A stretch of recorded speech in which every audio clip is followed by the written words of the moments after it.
খুলনা প্রকৌশল ও প্রযুক্তি বিশ্ববিদ্যালয়ের ৩৭ জন শিক্ষার্থীর সাময়িক বহিষ্কারাদেশ প্রত্যাহার করা হয়েছে।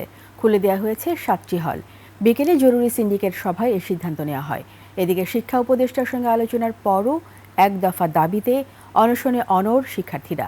এদিকে কুয়েট শিক্ষার্থীদের সাথে একাত্মতা জানিয়েছে বিভিন্ন বিশ্ববিদ্যালয়ের শিক্ষার্থীরা। খুলনা প্রতিনিধি আশরাফুল ইসলাম নূরের তথ্য ছবিতে ডেস্ক রিপোর্ট। বিকেলে অনলাইন প্ল্যাটফর্মে জরুরি সভায় বসেন কুয়েটের সিন্ডিকেট সভার সদস্যরা। এ সময় ৩৭ জন শিক্ষার্থীর সাময়িক বহিষ্কারাদেশ প্রত্যাহার এবং ৭ হল খুলে দেওয়ার সিদ্ধান্ত নেওয়া হয়। এছাড়াও ৪ মে থেকে ক্লাস শুরু করারও সিদ্ধান্ত হয় সভায়। ছাত্রদের আরেকটা দাবি, যেটা এখনো পুরোপুরি বাস্তবায়ন করা হয়নি, যে এই ঘটনাগুলোর সাথে জড়িত দোষী যারা, এই দোষীদের বিচার করতে হবে। এর সাথেও আমাদের একাত্মতা শুরু থেকেই ছিল। আমরা এর সাথে একাত্মতা ঘোষণা করছি এবং এই দাবি বাস্তবায়নের জন্য আমাদের দৃঢ় অবস্থান বল থাকবে। এর আগে সকালে আন্দোলনকারী শিক্ষার্থীদের সাথে আলোচনা করতে কুয়েটে যান শিক্ষা উপদেষ্টা অধ্যাপক চৌধুরী রফিকুল আবরার। শিক্ষার্থীদের অনশন ভঙ্গ করে আইনের ওপর আস্থা রাখার অনুরোধ জানান। উপদেষ্টা জানান, তদন্ত কমিটি গঠন হয়েছে, প্রতিবেদন পেলে জড়িতদের বিরুদ্ধে ব্যবস্থা নেওয়া হবে। তো তিনি বলছেন ইমার্জেন্সি ক্রাইসিসে তিনি এখানে আসেন এবং ইমার্জেন্সি ক্রাইসিসেই তিনি সমাধানটা করে দেবেন। আর সমাধান একটাই, যে ভিসি মাস্টার যিনি আসেন তার অপসারণ। পদক্ষেপগুলো উনি নেবেন রুলস অনুযায়ী।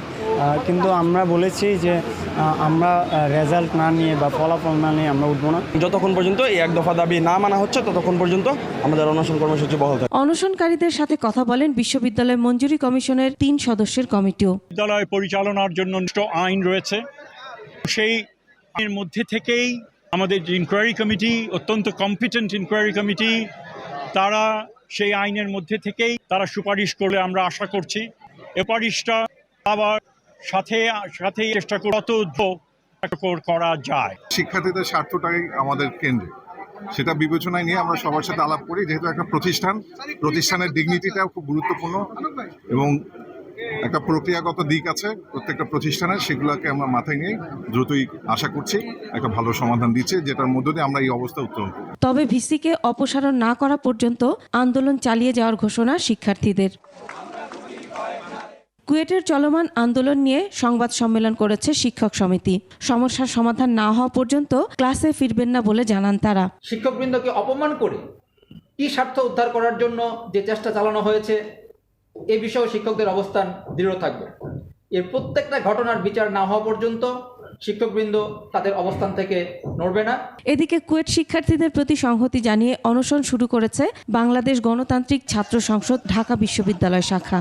এছাড়া রাজশাহী ও জাহাঙ্গীরনগর বিশ্ববিদ্যালয়ের কয়েকজন শিক্ষার্থীও অনশনে নেমেছেন। Masum আলিসা, desk report, ২১ television.